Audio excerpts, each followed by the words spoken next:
Okay, decided to do our lifter tray discussion before actually putting our new lifters in. Turn this up a little bit here. You can see a little better. So,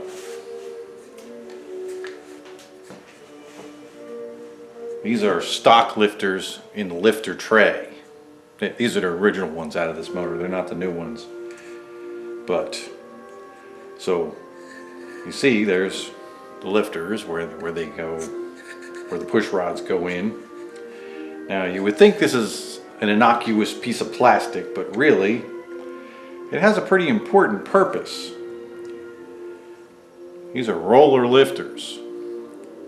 Now, if one of these lifters was to, see if we can, well, we'll see if we can get one out. There we go, there's one. If any of these lifters actually turn at all, they no longer line up with the cam, meaning that you'll get some sideways motion on the cam and lifter.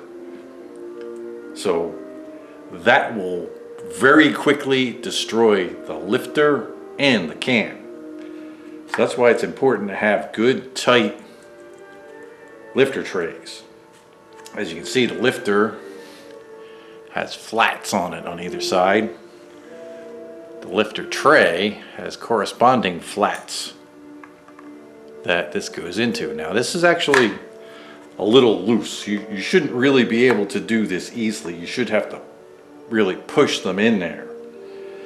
So, and I'm just noticing now, I didn't realize this before, but actually the displacement on demand lifters, which are, well, I can't get that one out of there. If you notice, they actually have a piece that sticks up there the length of the lifter, and there's a corresponding notch in the lifter tray to accommodate that. So something to keep in mind when you're putting one of these LS engines together, because that is really important. If these lifters spin at all, you destroy the lifter, you destroy the cam, you put a bunch of hard metal crap into your motor, and that's pretty much it. You know, you're going to be tearing your motor apart again. But just so you know, these just go pretty much right in like that.